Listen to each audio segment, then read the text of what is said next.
What's shaking, my friends? Welcome back to the channel. My name is Shay, and today's the start of another month, another vlog.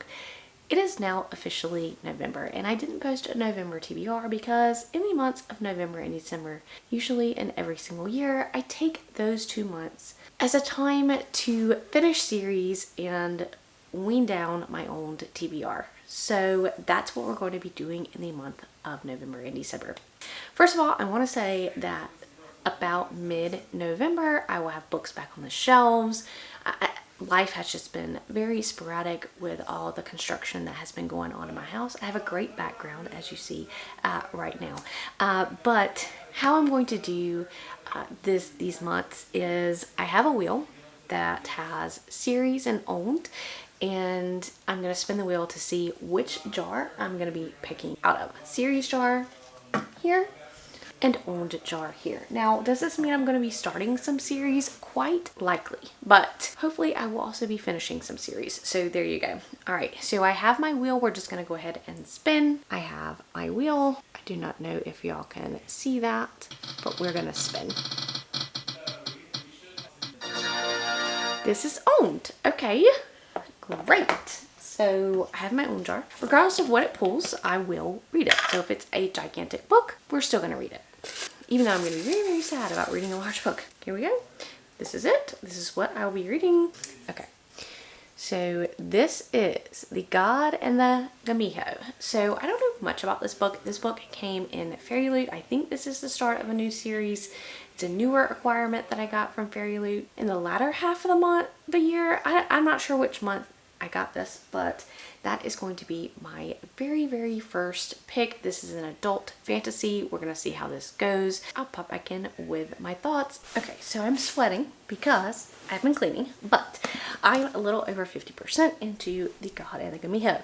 Now, I love this edition. I think it's absolutely stunning. The cover is stunning, and the naked hardcover is also stunning with a little cup of coffee.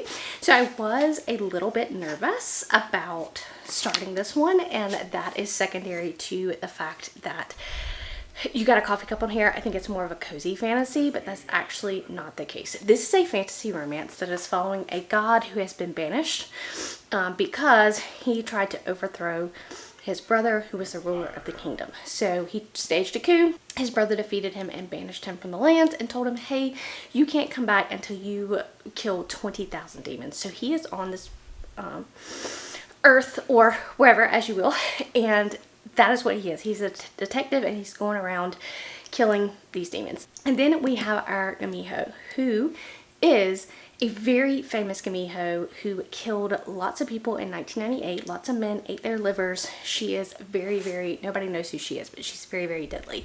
And since that killing spree in 1998, she hasn't been killing because her appetite is satiated. So it takes them a really long time to go and kill again. So she is working at this coffee shop. And we already know, I like the dynamics between the two main characters. I like the fact that as he's coming into the coffee shop and they have this kind of enemies, like they don't like each other. It's not the first time they've ever met. It says in the book that he has been in the coffee shop multiple times, and they have had multiple poor interactions. So I really love that part. I love the chemistry between those. They are going to have to work together to try to figure out who is this big bad demon that is killing people. And also there have been some Scarlet Fox killings, and so he's also trying to hunt the Scarlet Fox because he has made a deal with his brother that if he kills this big bad demon, who I can't pronounce the name of, and the Scarlet Fox, he is going to be welcomed back into his world. So clearly he's going to have to kill the girl he loves. So he doesn't know that as of yet. It's over 50% in, but I really like this. I am very, very surprised regarding this book. I'm having just a grand time.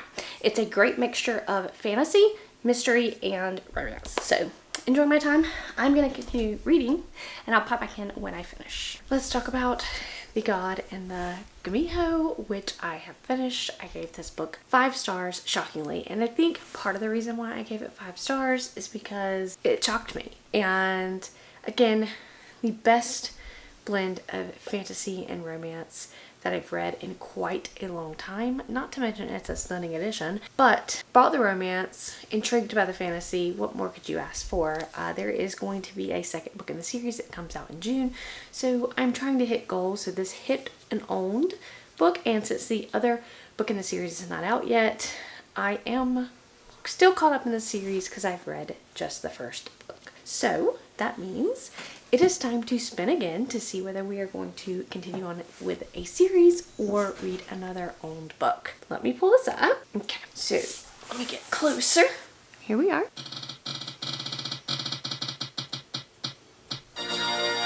Okay, I will be picking out of the series jar, and I'm just really nervous about this because I have a lot of series in here technically that I don't want to continue on with right this moment, but here we go. We will continue on with whatever I pull. It's gonna be this one. Okay, this is the Protectorate series by Megan O'Keefe. I read the first one, gave it 4 stars.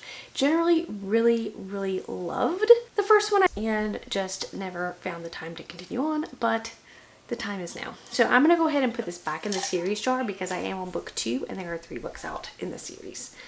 I will check back in when I get some into the book. Okay, I'm about to rant. So I picked up Chaos Vector. I wanted to refresh myself on Velocity Weapon before I went into Chaos Vector. I mean, this is like a 19-hour audiobook, and the first book, I don't know how long on audio it was, but it's over 500 pages. Second book's over 500 pages. Here's the thing.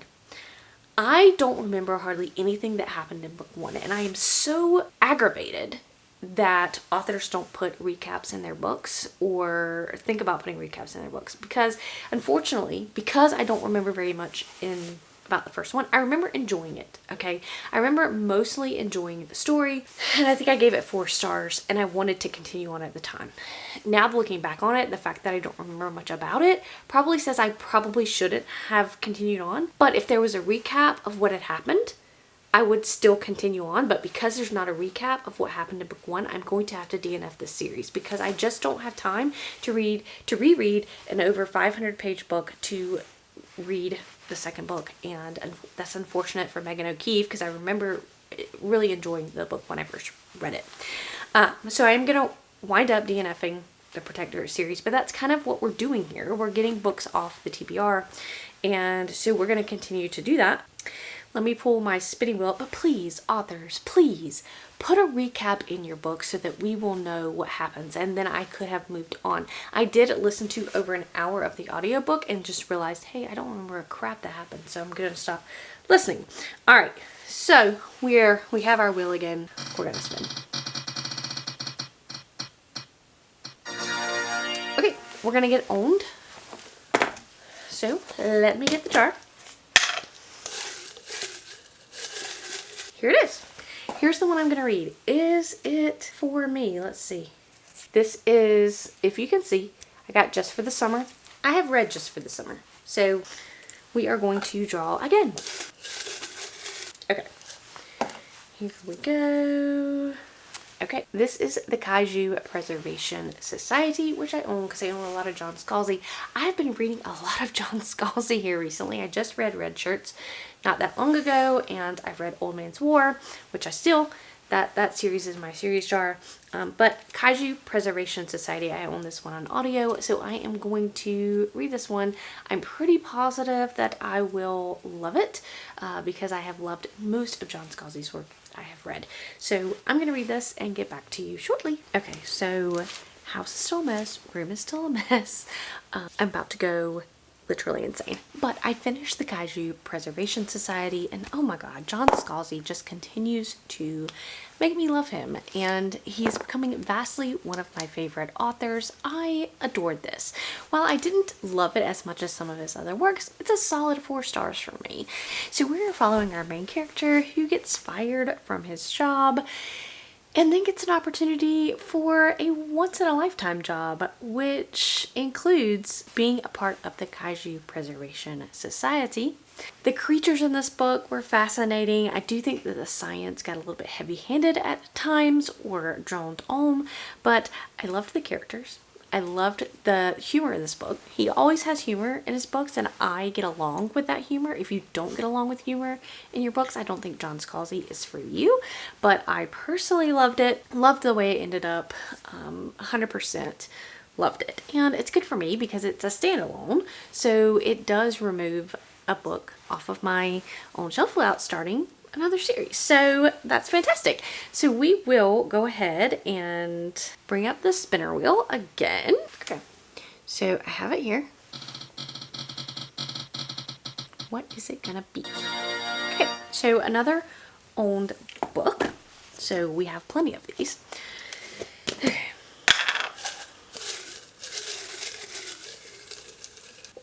Here we are. Here's the one. Here's the one. Okay, this is Silver in the Bone, which is by Alexandra Bracken, which is a YA. It's one of the last YA Fairy Loot subscription books that I got. So it's very, very plausible that I may DNF this, as I am not reading a lot of YA these days.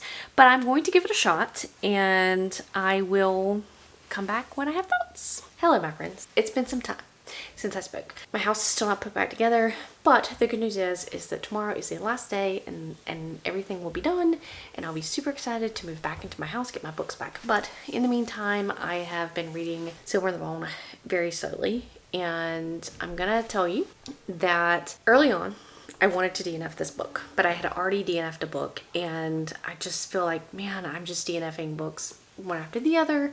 I'm just gonna pull through with this one. Maybe it'll get better. Well, it didn't get better. So at 350 pages in, I have no desire to pick up the book. I have no desire to finish the book, even though I have like an hour and a half left on audio. Listening at the speed I'm listening to it, I just can't. I can't pull myself. I can't make myself feel anything for these characters. And I think a lot of it is because I don't like a lot of mythology retellings. I'm not a fan of that. And I did enjoy Lore by Alexandra Bracken, even though I know a lot of people hated that. But I am not really big into King Arthur and Merlin, even though I am enjoying myself with the series by Bernard Cornwell.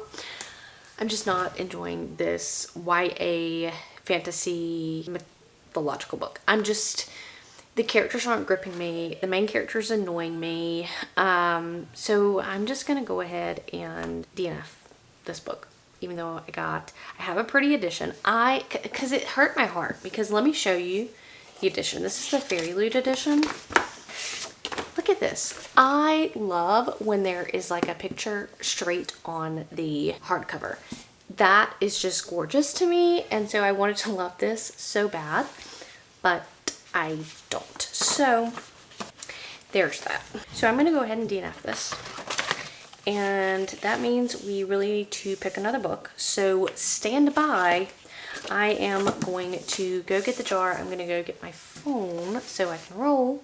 Well, I have it right here. Stand by. Okay. Let me get my spinner wheel up. We're going to spin. Alright, series. So I have my series jar. I think I have two. What? Okay, here we go. Ah! Look at this. Old Man's War. So perfect, because if I'm going to continue with this series, I need to do it soon so that I can kind of remember where I'm going. I've heard a lot of mixed things about the continuations of the series, as far as it not being good as actual Old Man's War. So I'm kind of excited. I want to see if I get along with the rest of the series. I'm doing well, I think, getting books off of the TBR so far in the month of November. So let's go ahead and read this. I can't remember what the next book is called, but I will check in when I have thoughts. So my house is just about complete. I don't know if I said that last time, but we actually found some other things that did not, still need to be done. So we've got to call the guy back to do that, and that happens to be that I can't put my books back up because the room that's missing things is this room. So I can't put my books back up on the shelf, which is disappointing. But let's talk about the Ghost Brigades, because I am going to DNF. I really loved Old Man's War. I gave it 5 stars. The problem with moving away from your original characters in the second book. Now I know later in the series we go back to some of those characters from the first book that we knew and we loved. The problem with moving away from those beloved characters in the second book is that I just don't care. I do not care. And so, you know, I don't know. And some of it I felt like because we moved to a different character's arc that things were repetitive. Like we're still explaining things that were already explained in book 1. I don't know. I truly love Old Man's Warren and will hold a special place in my heart. But I will not be continuing on with that series. And I really, honestly, I am DNFing more. I am trying to get my list down. And we're going to go ahead and we are going to spin again to see what we get. I'm just going to keep spinning because, to be honest, I haven't finished that many books. And I don't know when I'm going to be able to edit this. So we're just going to keep going.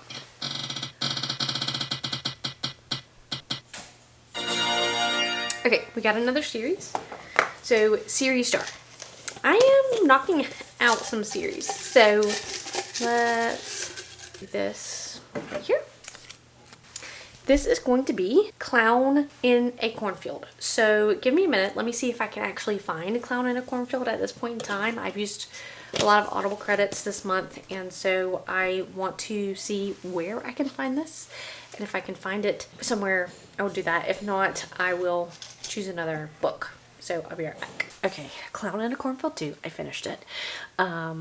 It's been a minute since I updated and I didn't get a chance to update midway because life is lifing, and my dad is currently in ICU. He had a brain bleed. So I've been dealing with that. He's much better and everything's okay, but that's just kind of what I've been dealing with. But Clown in a Cornfield 2, I was kind of worried about a second part to a slasher because I feel like sometimes that can be overkill to do a second part, but I don't think that this was so much overkill. I actually enjoyed myself more than I thought I would. Now, there's a third one to this series, and that is probably going to be overkill for me because 2 times, okay, 3 times what? But overall, if you like campy slashers, young adult, you know, there's some drama in there. If you like that, then I think that you will get along with Clown in a Cornfield. That's gonna end this vlog, and I will catch you guys in the next one.